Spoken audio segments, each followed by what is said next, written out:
इंदौर जिला बाल कल्याण एवं संरक्षण समिति की बैठक में बाल देखरेख संस्थाओं की समीक्षा की गई और महत्वपूर्ण दिशा निर्देश दिए। कलेक्टर आशीष सिंह ने संस्थाओं की क्षमता और उनमें रहने वाले बच्चों की संख्या की जानकारी ली और अधिकारियों को आवश्यक कदम उठाने के निर्देश दिए। बाल देखरेख संस्थाओं की बैठक में निम्नलिखित बाल देखरेख संस्थाओं की जानकारी दी गई। तो वहीं बाल संप्रेक्षण इस संस्था में बालक और बालिकाओं की कुल क्षमता 100 है, जिसमें वर्तमान में 44 बालक और 50 बालिकाएं हैं। विशेष गृह इस संस्था में बालकों की कुल क्षमता 50 है, जिसमें वर्तमान में 50 बालक हैं। विशेष गृह बालिका इस संस्था में बालिकाओं की कुल क्षमता 50 है, जिसमें वर्तमान में 36 बालिकाएं हैं। राजकीय बाल संरक्षण आश्रम इस संस्था में बालक और बालिकाओं की कुल क्षमता 100 है, जिसमें वर्तमान में 3 बालक और 28 बालिकाएं हैं।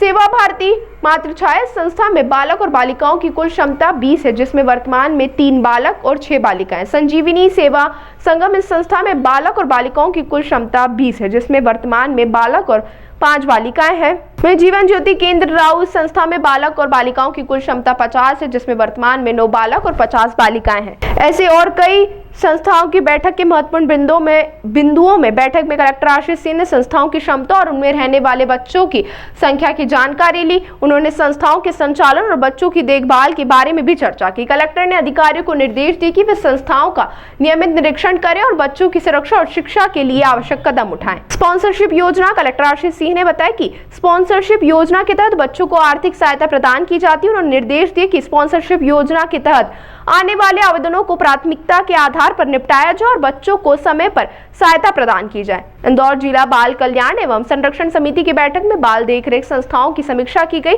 और महत्वपूर्ण दिशा निर्देश दिए गए। देखिए, बाल कल्याण समिति की जो बैठक हुई है उसमें 2-3 बिंदुओं पर निर्देश प्रदान किए गए हैं। एक तो जो स्पॉन्सरशिप योजना है, जिसमें कि किसी अगर बच्चे के फादर की डेथ हो जाती है तो उसको सहायता मिलती है। तो ऐसे 3100 केसेस अभी आवेदन हमारे पास हैं। उनमें जो प्रोसेस होता है कि उसमें परीक्षण होता है और समिति से अप्रूव होके उसके बाद वो आवेदन अप्रूव होते हैं। तो उस पूरी प्रोसेस को अगले 1 महीने के अंदर पूरा करा लिया जाए, ये निर्देश प्रदान किए गए हैं। एक जो युगपुरुष धाम के बंद होने के बाद जो समस्या आ रही है वो ये है कि जो 6 साल से कम आयु के दिव्यांग बच्चे हैं उनको कहीं भी रखने के लिए अब हमारे पास में इंदौर में जगह नहीं है। तो वो एक बाल कल्याण समिति में मामला रेज किया गया जो काफ़ी गंभीर है।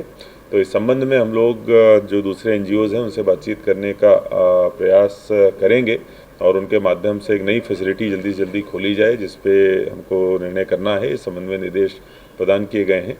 इसी प्रकार से जो नशा मुक्ति केंद्र है, ख़ास तौर पर 18 साल से कम के लोगों के लिए वो फैसिलिटी की डिमांड लगातार बढ़ती जा रही है और उसकी भी आवश्यकता है और उसको भी किसी एनजीओ के माध्यम से संचालित किया जाए गवर्नमेंट सहायता से। इस संबंध में सभी एनजीओ से बातचीत करने के लिए डीपीओ महिला बाल विकास को निर्देशित किया गया है।